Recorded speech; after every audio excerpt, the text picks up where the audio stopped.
ನಮಸ್ಕಾರ ಸ್ನೇಹಿತರೆ, welcome to spiritual ಆಲ್ಕಮಿ 7. ನಿಮಗೆಲ್ಲ ಗೊತ್ತಿರೋ ಹಾಗೆ ಆಗಸ್ಟ್ 19ನೇ ತಾರೀಕು ಹುಣ್ಣಿಮೆ ಇದೆ. ಅವತ್ತಿನ ದಿನ ರಾಖಿ ಹಬ್ಬ ಕೂಡ ಇದೆ. ಈ ಹುಣ್ಣಿಮೆ ಬ್ಲೂ ಮೂನ್ ಅಂತೀವಿ. ಈ ಬ್ಲೂ ಮೂನು ಒಂದು ಇಡೀ ವರ್ಷದಲ್ಲಿ ಒಂದು ಸಲ ಬರುತ್ತೆ ಬ್ಲೂ ಫುಲ್ ಮೂನ್ ಅನ್ನೋದು. ಕಳೆದ ವರ್ಷ ಆಗಸ್ಟಲ್ಲಿ ಬಂದಿತ್ತು, ಮತ್ತು ಈ ವರ್ಷ ಆಗಸ್ಟಲ್ಲಿ ಬಂದಿದೆ. ಈ ಬ್ಲೂ ಮೂನ್ನ ಸ್ಪೆಷಾಲಿಟಿ ಏನು ಅಂದರೆ ತುಂಬಾ ಹೈ ವೈಬ್ರೇಷನ್. ನಾರ್ಮಲ್ ಬೇರೆ ಎಲ್ಲ ಹುಣ್ಣಿಮೆಗಳಿಗಿಂತ ಈ ಹುಣ್ಣಿಮೆ ತುಂಬ ಹೈ ಲೆವೆಲಲ್ಲಿರುತ್ತೆ. ಸೊ ನಮಗೆ ಈ ಮ್ಯಾನಿಫೆಸ್ಟೇಷನ್ ಮಾಡ್ಕೊಳ್ಳೋರಿಗೆ ಹುಣ್ಣಿಮೆ ಅಂದ್ರೇ ಒಂದು ಹಬ್ಬದ ಥರ ಅಲ್ವಾ? ಯಾಕೆಂದರೆ ಮ್ಯಾನಿಫೆಸ್ಟೇಷನ್ಗಳೆಲ್ಲ ನಮ್ಮ ಲೈಫಲ್ಲಿರುವಂಥ ನಮ್ಮ ಕೋರಿಕೆಗಳೇನಿದೆ, ನಮ್ಮ ಗುರಿಗಳೇನಿದೆ ಎಲ್ಲವನ್ನು ನೆರವೇರಿಸ್ಕೊಳ್ಳೋಕ್ಕೆ ನಾವು ದೇವರನ್ನ ರೀಚ್ ಆಗೋದಕ್ಕೆ ಒಂದು ಮಾರ್ಗ ಅಂತ ಹೇಳ್ಬೋದು ಇದು. ಅಂದರೆ ನಮ್ಮ ಆಸೆಗಳನ್ನೆಲ್ಲ ನೆರವೇರಿಸ್ಕೊಳ್ಳೋದಕ್ಕೆ, ದೇವರಿಗೆ ನಮ್ಮ ಆಸೆಗಳನ್ನು ಕಿವಿಗೆ ಹೇಳೋದಕ್ಕೆ. ಸೊ ಇವತ್ತು ಈ ವಿಡಿಯೋಲಿ ನಾನು ಮ್ಯಾನಿಫೆಸ್ಟೇಷನ್ ಟೆಕ್ನಿಕ್ನ ನೀವು ಹೇಗೆ ಮಾಡ್ಕೊಳ್ಳೋದು, ನಿಮ್ಮ ಲೈಫಲ್ಲಿರುವಂಥ ಎಲ್ಲ ಕಷ್ಟಗಳಿಗೆ ಪರಿಹಾರ ಹೇಗೆ ಮಾಡೋದು ಅಂತ ಇವತ್ತಿನಿಂದ 21ನೇ ತಾರೀಕುವರೆಗೂ ಇದನ್ನು ಮಾಡಿ. ಇವಾಗ ನಾನು ಹೇಳುವಂಥ ಮ್ಯಾನಿಫೆಸ್ಟೇಷನ್ ಟೆಕ್ನಿಕ್ನ ಆಗ ಖಂಡಿತ ನೀವೇನೆಲ್ಲ ಬರ್ಕೊಂಡು ಮ್ಯಾನಿಫೆಸ್ಟ್ ಮಾಡ್ಕೊಳ್ತೀರೋ ಅದು ಆಗೇ ಆಗುತ್ತೆ. ಸೊ ಈ ಮ್ಯಾನಿಫೆಸ್ಟೇಷನ್ ಟೆಕ್ನಿಕ್ನ ಹೇಳೋಕ್ಕೂ ಮುಂಚೆ ನನ್ನದೊಂದು ಕಿರು ಪರಿಚಯ. ನನ್ನ ಹೆಸರು ತ್ರಿವೇಣಿ. ನಾನು ಹೊಪ್ಪನೊಪ್ಪನೋ ಹೀಲರ್ ಆಗಿದ್ದೀನಿ. ಅಂದರೆ ನಿಮ್ಮ ಜೀವನದಲ್ಲಿ ಆರೋಗ್ಯದ ಸಮಸ್ಯೆ ಅಥವಾ ರಿಲೇಷನ್ಶಿಪ್ಗಳಲ್ಲಿ ಸಮಸ್ಯೆ ಅಥವಾ ಕೆರಿಯರ್ ಅಂದರೆ ನಿಮ್ಮ ಕೆಲಸದ ವಿಷಯದಲ್ಲಿ ಸಮಸ್ಯೆ ಅಥವಾ ಹಣದ ವಿಷಯದಲ್ಲಿ ಸಮಸ್ಯೆ, ಈ ರೀತಿ ನಿಮ್ಮ ಜೀವನದಲ್ಲಿ ಯಾವುದೇ ಸಮಸ್ಯೆಗಳಿದ್ರೂ ಅದಕ್ಕೆ ಹೀಲಿಂಗ್ ಮೂಲಕ ಪರಿಹಾರವನ್ನು ಮಾಡ್ಕೋಬಹುದು. ಅಂದರೆ ಹೀಲಿಂಗ್ ಮಾಡಿಕೊಂಡಾಗ ನಿಮ್ಮ ಜೀವನದಲ್ಲಿ ಎಲ್ಲ ಪ್ರಾಬ್ಲಮ್ಸು ಒಂದೊಂದಾಗಿ ಸಾಲ್ವ್ ಆಗ್ತಾ ಹೋಗುತ್ತೆ. ಈಗಾಗಲೇ ಸೆಷನ್ಸಲ್ಲಿ ಜಾಯಿನ್ ಆಗಿರೋರಿಗೆ ತುಂಬ ಅಮೇಝಿಂಗ್ ರಿಸಲ್ಟ್ಸ್ ಬಂದಿದೆ.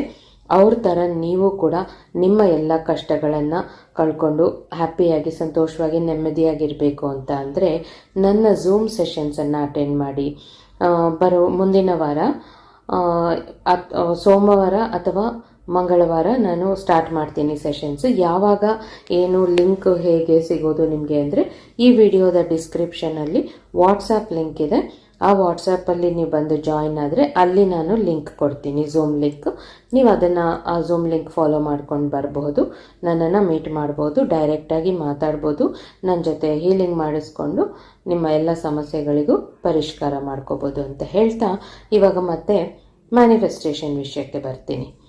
ಈಗ ಈ ಹುಣ್ಣಿಮೆ ಅಂದ್ರೇ ತುಂಬ ಪವರ್ಫುಲ್ ವೈಬ್ರೇಷನ್ಸ್ ಇರುತ್ತಲ್ವಾ? ಸೊ ನೀವೇನು ಮಾಡಬೇಕು, ಇವತ್ತಿನಿಂದಾನೆ ನಿಮ್ಮ ಮೂಡನ್ನು ತುಂಬ ಚೆನ್ನಾಗಿಟ್ಕೊಳ್ಳಿ. ನೀವೇನಾದರೂ ಲೋ ವೈಬ್ರೇಷನಲ್ಲಿದ್ದು ನೆಗೆಟಿವ್ ಇಮೋಷನ್ಸ್ನ ಹೊರಗೆ ಹಾಕಿದ್ರೆ, ಅಂದರೆ ನೀವು ನಾರ್ಮಲ್ ಆಗಿಯೇ ಸ್ವಲ್ಪ ಕೋಪ ಜಾಸ್ತಿ ಇರೋರು ಈ ಥರ ಆದರೆ ಈ ಹುಣ್ಣಿಮೆ ಟೈಮಲ್ಲಿ ಏನಾಗುತ್ತೆ, ಅದನ್ನೇ ಜಾಸ್ತಿ ನಿಮ್ಮ ಅಟ್ರ್ಯಾಕ್ಟ್ ಮಾಡಿಕೊಂಡು ಆ ಕೋಪ ಅನ್ನೋದೇ ಜಾಸ್ತಿ ಹೈಲೈಟ್ ಆಗುತ್ತೆ.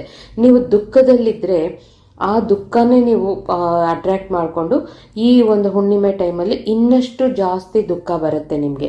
ಹಾಗಾಗಿ ಕಷ್ಟಗಳೆಲ್ಲ ಪರಿಹಾರ ಆಗೋದಕ್ಕೆ ಸಮಯ ಬಂದಿದೆ, ಹೇಗಿದ್ರು ಮ್ಯಾನಿಫೆಸ್ಟೇಷನ್ ಅಲ್ವಾ? ಹಾಗಾಗಿ ಅದೆಲ್ಲವನ್ನು ಮೈಂಡಿಂದ ಪಕ್ಕಕ್ಕಿಟ್ಟು ಇವತ್ತಿನಿಂದ 21ನೇ ತಾರೀಕುವರೆಗೂ ಎಲ್ಲರೂ ನಗ್ನಗ್ತಾ ನೆಮ್ಮದಿಯಾಗಿ ಖುಷಿಯಾಗಿ ಇರಿ. ಲೈಫಲ್ಲಿ ಏನೇ ನಡೀತಾ ಇರಲಿ, ನೀವು ಮಾತ್ರ ಆರಾಮಾಗಿರಿ. ಸ್ಯಾಡ್ ಸಾಂಗ್ಸ್ ಕೇಳಿಸ್ಕೊಳ್ಳೋದು, ಗಾಸಿಪ್ಗಳು ಮಾಡೋದು ಅಥವಾ ಸೋಷಿಯಲ್ ಮೀಡಿಯಲ್ಲಿ ನಿಮ್ಮ ಮನಸ್ಸಿಗೆ ಬೇಜಾರಾಗುವಂಥದ್ದು, ದುಃಖ ಆಗುವಂಥದ್ದು ಅಥವಾ ಜೆಲಸ್ ಫೀಲ್ ಆಗುವಂಥದ್ದು, ಯಾರ ಮೇಲಾದರೂ ಒಂದು ಕೋಪ ರೋಷ ಬರುವಂಥದ್ದು, ಆ ರೀತಿ ಪೋಸ್ಟ್ಗಳನ್ನೆಲ್ಲ ನೋಡಕ್ಕೆ ಹೋಗಬೇಡಿ. ನೋಡಿದ್ರು ನಿಮ್ಮ ಮನಸ್ಸಿಗೆ ಏನಾದರೂ ಹಿತವನ್ನು ಕೊಡೋ ಅಂಥದ್ದನ್ನು ನೋಡಿ, ಖುಷಿ ಕೊಡೋದು ಅಂಥದ್ದನ್ನು ನೋಡಿ, ನೆಮ್ಮದಿ ಕೊಡೋ ಅಂಥದ್ದನ್ನು ನೋಡಿ. ಇದನ್ನೆಲ್ಲ ಮಾಡೋದ್ರಿಂದ ನಿಮ್ಮ ಮೂಡನ್ನು ಯಾವಾಗಲೂ ಕೂಲಾಗಿ ಕಾಮಾಗಿ ಖುಷಿಯಾಗಿ ಇಟ್ಕೊಂಡಿರ್ಬೋದು. ಇವಾಗ ಏನೇನು ಮಾಡಬಾರ್ದು ಅಂತ ಹೇಳಿದೆ ಅಲ್ವಾ, ಏನೇನು ಮಾಡಬೇಕು ಅಂತ ಹೇಳ್ತೀನಿ. ಆದಷ್ಟು ಇವತ್ತು ರಾತ್ರಿಯಿಂದ ಮ್ಯಾನಿಫೆಸ್ಟೇಷನ್ಸ್ ನೀವು ಶುರು ಮಾಡ್ಕೊಂಬಿಡಿ. ಆಮೇಲೆ ನಾಳೆಯಿಂದ ಆದಷ್ಟು ನೇಚರಲ್ಲಿ ಟೈಮ್ ಸ್ಪೆಂಡ್ ಮಾಡಿ. ಹಾಗಂತ ದಿನವಿಡೀ ಇರಬೇಕು ಅಂತ ಅಲ್ಲ, ದಿನದಲ್ಲಿ ಒಂದು ಅರ್ಧ ಗಂಟೆನಾದರೂ ಗಿಡ ಮರಗಳಿರೋ ಜಾಗದಲ್ಲಿ, ನೀವೇನಾದರೂ ನದಿ ತೀರದಲ್ಲಿರೋರಾದರೆ ಆ ನೀರಿನ ಹತ್ರ ಸ್ವಲ್ಪ ಹೊತ್ತು ಆ ಥರ ನೇಚರ್ ಜೊತೆ ಟೈಮ್ ಸ್ಪೆಂಡ್ ಮಾಡಿ. ಟೆರೆಸ್ ಮೇಲೆ ಹೋಗಿ ಆಕಾಶವನ್ನು ನೋಡ್ತಾ ಕೂತ್ಕೊಳ್ಳಿ, ಆಕಾಶದ ಜೊತೆ ಮಾತಾಡ್ಕೊಳ್ಳಿ, ಯೂನಿವರ್ಸ್ ಜೊತೆ ಮಾತಾಡ್ಕೊಳ್ಳಿ, ಗಾಳಿ ಜೊತೆ ಮಾತಾಡ್ಕೊಳ್ಳಿ, ಗಿಡ ಮರಗಳ ಜೊತೆ ಮಾತಾಡ್ಕೊಳ್ಳಿ, ಮಳೆ ಬರ್ತಿದ್ರೆ ಮಳೆ ಜೊತೆ ಮಾತಾಡ್ಕೊಳ್ಳಿ, ಪಂಚಭೂತಗಳ ಜೊತೆ ಮಾತಾಡಿ, ನಿಮ್ಮ ಮನಸ್ಸಿನಲ್ಲಿರೋ ಎಲ್ಲವನ್ನ ಹೇಳ್ಕೊಳ್ಳಿ. ನಿಮಗೂ ಹಗುರ ಆಗುತ್ತೆ, ನಿಮ್ಮ ಮ್ಯಾನಿಫೆಸ್ಟೇಷನ್ಸ್ ಕೂಡ ನಡೆಯುತ್ತೆ. ಅಷ್ಟಲ್ಲದೆ ನಿಮಗೆ ನಿಮ್ಮ ಮನೆ ಮುಂದೆ ಏನಾದರೂ ಹಸು, ನಾಯಿ, ಕಾಗೆ, ಈ ಥರದ್ದು ಪಶು ಪಕ್ಷಿಗಳು ಏನಾದರೂ ಬಂತು ಅಂದರೆ ಅದಕ್ಕೇನಾದರೂ ತಿನ್ನಕ್ಕೆ ಕೊಡಿ. ಅದು ಆಗೇನಾಗುತ್ತೆ, ನಿಮ್ಮ ವೈಬ್ರೇಷನ್ ಜಾಸ್ತಿ ಆಗುತ್ತೆ. ನಿಮ್ಮ ವೈಬ್ರೇಷನ್ ಈ ರೀತಿ ನೀವು ಪರಿಸರದಲ್ಲಿ ನೇಚರಲ್ಲಿ ಸ್ಪೆಂಡ್ ಮಾಡೋದ್ರಿಂದ, ಮತ್ತು ಈ ಥರ ಅನಿಮಲ್ಸ್ಗೆ ಫೀಡ್ ಮಾಡೋದ್ರಿಂದ, ಅಥವಾ ಸಣ್ಣ ಮಕ್ಕಳ ಜೊತೆ ಸ್ಪೆಂಡ್ ಮಾಡೋದು, ಯಾವಾಗಲೂ ನಗ್ನಗ್ತಾ ಇರೋದು, ಇಷ್ಟ ಆಗಿರೋರ ಜೊತೆ ಟೈಮ್ ಸ್ಪೆಂಡ್ ಮಾಡೋದು, ಈ ರೀತಿ ಎಲ್ಲ ಮಾಡಿದಾಗ ನಿಮ್ಮ ವೈಬ್ರೇಷನ್ ತುಂಬ ಹೈ ಲೆವೆಲಲ್ಲಿರುತ್ತೆ. ಯಾವಾಗ ನಿಮ್ಮ ವೈಬ್ರೇಷನ್ ಹೈಯಲ್ಲಿರುತ್ತೋ ಆಗ ನೀವು ಮ್ಯಾನಿಫೆಸ್ಟೇಷನ್ ಮಾಡಿಕೊಂಡ್ರೆ ಹೀಗೆ ಚಿಟಿಕೆ ಹೊಡೆಯೋ ಥರ ಅದ್ಭುತಗಳು ನಿಮ್ಮ ಜೀವನದಲ್ಲಿ ನಡೆಯುತ್ತೆ. ಹಾಗಾಗಿ ನೀವು ಈ 5 ದಿನ, ಇವತ್ತಿಂದ 21ನೇ ತಾರೀಕುವರೆಗೂ ಇದನ್ನೆಲ್ಲ ಫಾಲೋ ಮಾಡಿ. ಈಗ ಮ್ಯಾನಿಫೆಸ್ಟೇಷನ್ ಹೇಗೆ ಮಾಡ್ಕೊಳ್ಳೋದು ಅಂತ ತಿಳ್ಕೊಳ್ಳೋಣ. ನಾನು ಪ್ರತಿ ತಿಂಗಳು ಹೇಳ್ತಾ ಇರ್ತೀನಲ್ವಾ, ಸೇಮ್ ಅದೇ ಥರ. ಯಾರೆಲ್ಲ ಪ್ರತಿ ತಿಂಗಳು ಕೇಳಿಸ್ಕೊಂಡಿಲ್ವೋ, ಇವತ್ತು ಮೊದಲನೇ ಸಲ ಕೇಳಿಸ್ಕೊಳ್ತಿದ್ದೀರೋ ಅವ್ರಿಗೋಸ್ಕರ ನಾನು ಮತ್ತೆ ಫುಲ್ ಡೀಟೇಲ್ಡಾಗಿ ಹೇಳ್ತೀನಿ. ಇವತ್ತಿನಿಂದ 21ನೇ ತಾರೀಕುವರೆಗೂ ಈ ಮ್ಯಾನಿಫೆಸ್ಟೇಷನ್ನ ಮಾಡಬೇಕು. ಎಲ್ಲಿ ಮಾಡಬೇಕು, ಹೇಗೆ ಮಾಡಬೇಕು ಅಂದರೆ, ಹೊರಗಡೆ ಕೂತ್ಕೊಳ್ಳಿ, ಆಕಾಶ ಕಾಣಿಸೋ ಹಾಗೆ. ಮಳೆ ಬರ್ತಾ ಇದ್ರೆ ಮನೆ ಒಳಗೆ ಕೂತ್ಕೊಳ್ಳಿ, ಕಿಟಕಿ ತೆಗೆದುಬಿಟ್ಟು ಕಿಟಕಿಯಿಂದ ಆಕಾಶ ಕಾಣಿಸೋ ಹಾಗೆ ಚಂದ್ರನನ್ನು ನೋಡ್ತಾ ಮಾಡ್ಕೊಳ್ಳೋದು. ಇದಕ್ಕೆ ಏನೇನು ಬೇಕು ಅಂದರೆ, ಒಂದು ಗಾಜಿನ ಲೋಟದಲ್ಲಿ ನೀರು ಬೇಕು. ನಿಮ್ಮ ಮುಂದೆ ಒಂದು ಗಾಜಿನ ಲೋಟವನ್ನು ಇಟ್ಕೊಂಡು 2 ಪೇಪರ್ಗಳನ್ನು ತಗೊಳ್ಳಿ. ಒಂದು ಪೇಪರಲ್ಲಿ 20 ಗ್ರ್ಯಾಟಿಟ್ಯೂಡ್ಸನ್ನು ಬರ್ಕೊಳ್ಳಿ. ನಿಮ್ಮ ಲೈಫಲ್ಲಿ ಯಾವ್ಯಾವುದಕ್ಕೆ ನೀವು ಕೃತಜ್ಞತೆಗಳನ್ನು ತಿಳಿಸೋಕೆ ಇಷ್ಟಪಡ್ತೀರಾ ಅದನ್ನು ನೀವು ಬರ್ಕೊಳ್ಳಿ. ಇದು 20 ಅನ್ನೋದು ಕನಿಷ್ಠ, ಇನ್ನು ಅದಕ್ಕಿಂತ ಜಾಸ್ತಿ ಕೂಡ ಬರ್ಕೋಬಹುದು. ಯಾರಿಗೆಲ್ಲ ಜಾಸ್ತಿ ಬರೆಯೋಕ್ಕಾಗಲ್ವೋ ಅವರು ಮನಸ್ಸಿನಲ್ಲೇ 20ಕ್ಕೆ ಅಥವಾ ಇನ್ನು ಮನಸ್ಸಿನಲ್ಲಿ ಅಂದ್ಕೊಳ್ಳೋದ್ರಿಂದ ಇನ್ನೂ ಜಾಸ್ತಿ 30-40 ಕೂಡ ಹೇಳ್ಕೋಬಹುದು ಕೃತಜ್ಞತೆಗಳನ್ನು.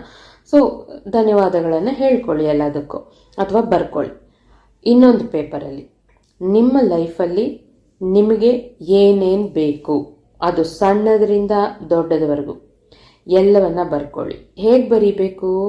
ಆಲ್ರೆಡಿ ನಿಮಗೆ ಅದು ಸಿಕ್ಕಿದೆ. ನೀವೇನು ಬೇಕು ಅಂತ ಅಂದ್ಕೊಂಡಿದ್ದೀರೋ ಆಲ್ರೆಡಿ ಸಿಕ್ಕಿದೆ. ನಿಮ್ಗೊಂದು 10 ಲಕ್ಷ ಬೇಕು, ನಿಮ್ಮ ಪ್ರಾಬ್ಲಮ್ಸ್ ಎಲ್ಲ ಸಾಲ್ವ್ ಆಗುತ್ತೆ ಅಂತ ಇಟ್ಕೊಳ್ಳಿ ಎಕ್ಸಾಂಪಲ್. ನೀವು ಹೇಗೆ ಬರೀಬೇಕು ಅದನ್ನು? ನನಗೆ ಬೇಕಾಗಿರುವಂಥ 10 ಲಕ್ಷ ನನಗೆ ಸಿಕ್ಕಿದೆ, ಥ್ಯಾಂಕ್ ಯು ಯೂನಿವರ್ಸ್. ಈ ಥರ ನಿಮಗೇನು ಬೇಕು ಅಂತ ಅಂದ್ಕೊಳ್ತಾ ಇದ್ದೀರೋ ಅದು ಆಲ್ರೆಡಿ ನಿಮಗೆ ಸಿಕ್ಬಿಟ್ಟಿದೆ, ಖುಷಿಯಾಗಿದ್ದೀರಾ. ಸೊ ಆಗ ಸಿಕ್ಕಿರೋ ಹಣದಿಂದ ಏನೇನು ಮಾಡ್ತೀರಾ, ಈ ರೀತಿ ಡೀಟೇಲ್ಡಾಗಿ ಬರ್ಕೊಳ್ಳಿ. ಎಷ್ಟು ವಿಷಸ್ ಬೇಕಾದರೂ ಬರ್ಕೊಳ್ಳಿ. ಈಗ 2 ಪೇಪರಲ್ಲೂ ಬರ್ಕೊಂಡ್ರಲ್ವ, ಒಂದರಲ್ಲಿ ಗ್ರ್ಯಾಟಿಟ್ಯೂಡ್ಸ್ ಬರ್ಕೊಂಡ್ರಿ, ಒಂದರಲ್ಲಿ ವಿಷಸ್ ಬರ್ಕೊಂಡ್ರಿ. ಈ ಬರೆದಿರೋ ಪೇಪರ್ನ ನಿಮ್ಮ ಕೈಯಲ್ಲೇ ಆದರೂ ಇಟ್ಕೊಳ್ಳಿ, ಅಥವಾ ನಿಮ್ಮ ಮುಂದೆ ಇರುವ ಗಾಜಿನ ಲೋಟದ ಕೆಳಗಾದರೂ ಇಟ್ಬಿಟ್ಟು ಮೆಡಿಟೇಷನ್ ಮಾಡಿ. ಆ ಚಂದ್ರನ ಕಿರಣಗಳು ನಮ್ಮ ಮೈಯನ್ನು ಸೋಕುತ್ತೆ, ಆಗ ನಮಗೆ ವೈಬ್ರೇಷನ್ ಜಾಸ್ತಿ ಆಗುತ್ತೆ. ಆ ನೀರು ಕೂಡ ಆ ವೈಬ್ರೇಷನ್ಸ್ನ ಹೀರ್ಕೊಳ್ತಾ ಇರುತ್ತೆ. ಸೊ ಈಗ ಆ ಚಂದ್ರನ ಕಿರಣದಲ್ಲಿ ನಾವು ಸ್ನಾನ ಮಾಡ್ತಾ ಹೊರಗಡೆ ಕೂತ್ಕೊಂಡು ಮೆಡಿಟೇಷನ್ ವಿಜುವಲೈಸೇಷನ್ ಮಾಡಬೇಕು. ಅಂದರೆ ಕಣ್ಣು ಮುಚ್ಕೊಂಡು ನಿಧಾನಕ್ಕೆ ಬ್ರೀದ್ ಇನ್ ಬ್ರೀದ್ ಔಟ್ ಮಾಡ್ತಾ ಇದ್ದಾಗ ನಮ್ಮ ಮನಸ್ಸು ಕೂಲ್ ಆಗ್ತಾ ಹೋಗುತ್ತೆ, ಕಾಮ್ ಆಗುತ್ತೆ. ಯಾವಾಗ ಮನಸ್ಸು ಕೂಲ್ ಆಗುತ್ತೋ ನೀವಲ್ಲಿ ಪೇಪರಲ್ಲಿ ಏನೇನು ಬೇಕು ಅಂತ ಬರ್ಕೊಂಡಿದ್ದೀರಲ್ಲ ಅದನ್ನೆಲ್ಲ ವಿಜುವಲೈಸ್ ಮಾಡ್ಕೊಳ್ಳಿ. ಹೇಗೆ ವಿಜುವಲೈಸ್ ಮಾಡ್ಕೊಳ್ತೀರಾ? ಆಲ್ರೆಡಿ ನಿಮ್ಗೆ ಅದೆಲ್ಲ ಸಿಕ್ಬಿಟ್ಟಿದೆ. ಸೊ ಅದನ್ನು ನೀವು ಯಾರ ಹತ್ರನೂ ಹಂಚ್ಕೊಳ್ತಾ ಇದ್ದೀರಾ. ನಿಮಗೆ ತುಂಬ ಕ್ಲೋಸ್ ಫ್ರೆಂಡು ಅಥವಾ ನಿಮ್ಮ ರಿಲೇಟಿವ್ಸು ಅಥವಾ ನಿಮ್ಮ ತಂದೆ ತಾಯಿ, ಹೆಂಡತಿ, ಗಂಡ, ಮಕ್ಕಳು, ಈ ರೀತಿ ನಿಮಗೆ ಕ್ಲೋಸ್ ಆಗಿರೋರ ಜೊತೆ ಅದನ್ನು ಶೇರ್ ಮಾಡ್ತಾ ಇದ್ದೀರಾ. ನಿಮ್ಗೆ ಆಲ್ರೆಡಿ ಸಿಕ್ಕಿದೆ, ಅದನ್ನು ಅವ್ರಿಗೆ ಖುಷಿಯಿಂದ ಹೇಳ್ಕೊಳ್ತಾ ಇದ್ದೀರಾ. ಸೊ ಇದನ್ನು ವಿಜುವಲೈಸ್ ಮಾಡ್ಕೊಳ್ಳಿ. ಒಂದೊಂದನ್ನು ಎಷ್ಟು ಬರೆದಿದ್ದೀರೋ ಅಲ್ಲಿ ನಿಮ್ಮ ವಿಷಸ್ಸು ಎಲ್ಲನೂ ನೀವು ಒಂದೊಂದಾಗಿ ವಿಜುವಲೈಸ್ ಮಾಡ್ಕೊಳ್ಳಿ. ವಿಜುವಲೈಸ್ ಮಾಡಿಕೊಂಡ ನಂತರ ಈಗ ನೀರು ಏನು ಮಾಡ್ತಿದೆ ನಿಮ್ಮ ಮುಂದೆ, ಆ ಯೂನಿವರ್ಸಿಂದ ಬರ್ತಿರುವಂಥ ವೈಬ್ರೇಷನ್ಸ್ನ ಎನರ್ಜಿನ ಹೀರ್ಕೊಂಡಿದೆ. ನೀವೇನೇನು ಗ್ರ್ಯಾಟಿಟ್ಯೂಡ್ಸ್ ಬರ್ಕೊಂಡ್ರೋ, ಏನೇನು ವಿಶಸ್ ಬರ್ಕೊಂಡ್ರೋ, ಆ ಇಂಟೆನ್ಷನ್ಸು, ಆ ವಿಶಸ್ಸು ಎಲ್ಲ ಕೂಡ ನೀರು ಹೀರ್ಕೊಂಡಿದೆ. ಸೊ ಡಬಲ್ ಎನರ್ಜಿ ಇದೆ ಈಗ ನೀರಲ್ಲಿ. ಈಗ ಈ ನೀರನ್ನು ಏನು ಮಾಡಬೇಕು, ಆ ನೀರನ್ನು ಕುಡಿತಾ ಯೂನಿವರ್ಸ್ಗೆ ಗ್ರ್ಯಾಟಿಟ್ಯೂಡ್ ಹೇಳ್ಕೊಳ್ಳಿ. ಇಲ್ಲಿವರೆಗೂ ನನ್ನ ಲೈಫಲ್ಲಿ ಏನೆಲ್ಲ ಕೊಟ್ಟಿದೆಯೋ ಪ್ರತಿ ಒಂದಕ್ಕೂ ತುಂಬ ಹೃದಯದ ಧನ್ಯವಾದಗಳು universe, thank you universe, I love you universe ಅಂತ ಹೇಳ್ತಾ ಕುಡಿಬೇಕು. ಕುಡ್ದಾಯ್ತಲ್ಲ, ಈಗ ಆ ಪೇಪರ್ಸ್ನ ಏನು ಮಾಡೋದು ಅಂತ. ಈ ಗ್ರ್ಯಾಟಿಟ್ಯೂಡ್ ಬರ್ಕೊಂಡಿರೋ ಪೇಪರ್ನ ಅವತ್ತಿಂದ ಅವತ್ತೇ ಕೂಡ ಸುಟ್ಟು ಆ ಬೂದಿನ ನೀವು ಆಕಾಶಕ್ಕೆ ಉಫ್ ಅಂತ ಊದ್ಬೋದು. ಅಂದರೆ ನಾವು ಯೂನಿವರ್ಸ್ಗೆ ಸಿಂಬಾಲಿಕ್ ಆಗಿ ನಮ್ಮ ಗ್ರ್ಯಾಟಿಟ್ಯೂಡ್ಸ್ನ ಕಳಿಸ್ತಾ ಇದ್ದೀವಿ ಅಂತ. ಅಥವಾ ಇವತ್ತಿಂದ 21ನೇ ತಾರೀಕುವರೆಗೂ ಬರೆದಿರೋ ಎಲ್ಲ ಪೇಪರ್ಸ್ನು ಒಟ್ಟಿಗೆ ಇಟ್ಕೊಂಡು ಒಂದೇ ಸಲ 21ನೇ ತಾರೀಕಿಗೆ ಸುಟ್ಟುಬಿಡಿ. ಈ ಗೋಲ್ಸ್ ಬರ್ಕೊಂಡಿದ್ದೀರಲ್ಲ, ನಿಮ್ಗೆ ಏನೇನು ಬೇಕು ಅಂತ ಆಲ್ರೆಡಿ ಸಿಕ್ಕಿದೆ ಅಂತ, ಅದನ್ನು ಏನೂ ಮಾಡಬೇಡಿ, ಹಾಗೆ ಇಟ್ಕೊಳ್ಳಿ. ಅದನ್ನೇ ನಿಮ್ಮ ವಾಟರ್ ಬಾಟಲ್ ಟೆಕ್ನಿಕ್ಗೆ ಯೂಸ್ ಮಾಡ್ಕೊಳ್ಳಿ. ಈ ದಿನ ರಾತ್ರಿ ಅದನ್ನ ಇಟ್ಕೊಂಡು ವಿಜುವಲೈಸ್ ಮಾಡ್ಕೊಳ್ಳಿ. ವಿಜುವಲೈಸ್ ಮಾಡಿ ಆದಮೇಲೆ ಆ ಪೇಪರ್ನ ತಗೊಂಡೋಗಿ ನಿಮ್ಮ ವಾಟರ್ ಬಾಟಲ್ಗೆ ರಬ್ಬರ್ ಬ್ಯಾಂಡ್ ಹಾಕಿ ಇಟ್ಬಿಡಿ. ಬೆಳಿಗ್ಗೆ ಎದ್ದು ಮತ್ತೆ ಕುಡೀರಿ. ಆ ಪೇಪರ್ನ ಹಾಗೆ ದಿಂಬು ಕೆಳಗೆ ಇಟ್ಕೊಂಡಿರಿ. ಈಗ ಆಲ್ರೆಡಿ ಬರೆದಿರೋ ವಿಶಸ್ ಪೇಪರ್ ಏನು ಇದೆಯಲ್ಲ, ಅದನ್ನೇ ಬೇಕಾದ್ರೂ ಇಟ್ಕೋಬಹುದು. ಯಾರೆಲ್ಲ ಬರ್ದಿಲ್ವೋ ಅವರು ಮತ್ತೊಂದು ಸಲ ಬರ್ಕೊಂಡು ಅದನ್ನೇ ಇಟ್ಕೋಬಹುದು. ಸೊ ನೀವು ನೈಟ್ ಟೈಮ್ಸ್ ಮಾಡ್ತೀರಾ ಈ ಮ್ಯಾನಿಫೆಸ್ಟೇಷನ್ನ. ನೈಟ್ ಟೈಮ್ಸ್ ಯಾಕೆ ಅಂದರೆ ಕತ್ಲೆ ಆದಮೇಲೆ ಅಲ್ವಾ ಚಂದ್ರ ಬರೋದು. ಸೊ ಆ ಚಂದ್ರನ ಕೆಳಗೆ ಅಲ್ವಾ ನಾವು ಮೆಡಿಟೇಷನ್ ಮಾಡಬೇಕು. ಮತ್ತು ಇನ್ನೊಂದು, ನೀವು ವಿಜುವಲೈಸೇಷನ್ ಮಾಡೋಕ್ಕೂ ಮುಂಚೆ ಒಂದ್ಸಲ ಕಣ್ಣು ಮುಚ್ಕೊಂಡು ಆ ಚಂದ್ರನ ಕಿರಣಗಳು ನಿಮ್ಮ ದೇಹದ ಒಂದೊಂದು ಭಾಗಕ್ಕೂ ಬರ್ತಾ ಇದೆ. ಆ ಎನರ್ಜಿ ಚಂದ್ರನಿಂದ ಎನರ್ಜಿ ಒಂದು ವೈಟ್ ಬಾಲ್ನ ಮೂಲಕ ನಿಮ್ಮ ತಲೆ ಒಳಗೆ ಬಂದಿದೆ. ನಿಮ್ಮ ತಲೆಯಲ್ಲಿ ಏನೆಲ್ಲ ಟೆನ್ಷನ್ಸ್ ಇದೆಯೋ, ಸ್ಟ್ರೆಸ್ ಇದೆಯೋ ಎಲ್ಲವನ್ನ ತೆಗೆದಾಕ್ತಾ ಇದೆ. ಏನೇನು ನೆಗೆಟಿವಿಟಿ ಇದೆಯೋ ಎಲ್ಲವನ್ನ ತೆಗೆದಾಕಿ ಕೂಲಾಗಿ ಮಾಡಿದೆ. ನೆಕ್ಸ್ಟು ನಿಮ್ಮ ಕಣ್ಣುಗಳಿಗೆ ಬಂದಿದೆ. ನಿಮ್ಮ ಕಣ್ಣಲ್ಲಿ ಏನೇನು ಟೆನ್ಷನ್ಸು, ಏನೇನು ಭಯ, ಏನೇನು ದುಃಖಗಳಿದೆಯೋ ಎಲ್ಲನ ತೆಗೆದು ಈಗ ಸಂತೋಷವನ್ನು ಕೊಟ್ಟಿದೆ.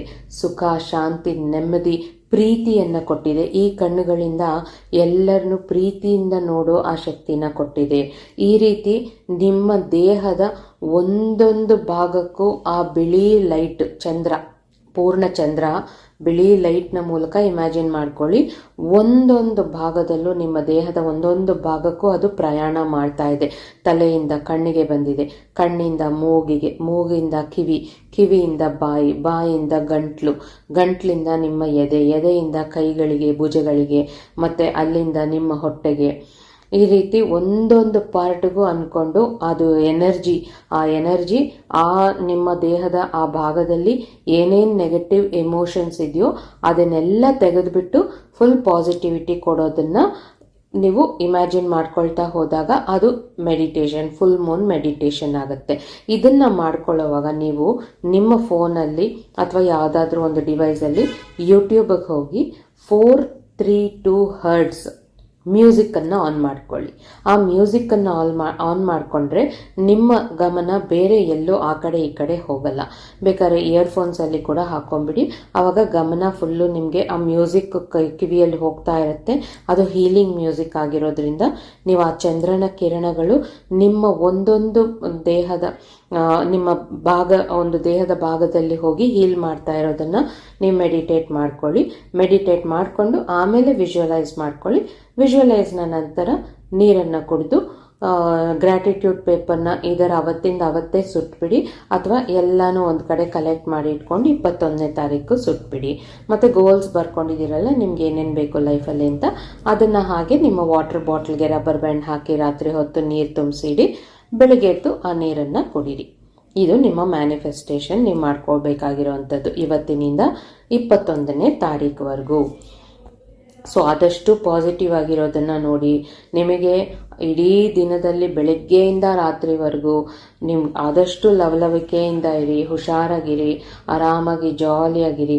ಆದರೂ ನಾವು ಮನುಷ್ಯರೇ ಅಲ್ವಾ, ನಮ್ಮ ಪರಿಸ್ಥಿತಿಗಳು ನಾವು ಚೆನ್ನಾಗಿ ಖುಷಿಯಾಗಿದ್ರು ನಮ್ಮ ಸುತ್ತಲೂ ಇರೋ ಜನ ನಮ್ಮನ್ನು ಖುಷಿಯಾಗಿರೋದಕ್ಕೆ ಒಂದೊಂದ್ಸಲ ಬಿಡಲ್ಲ.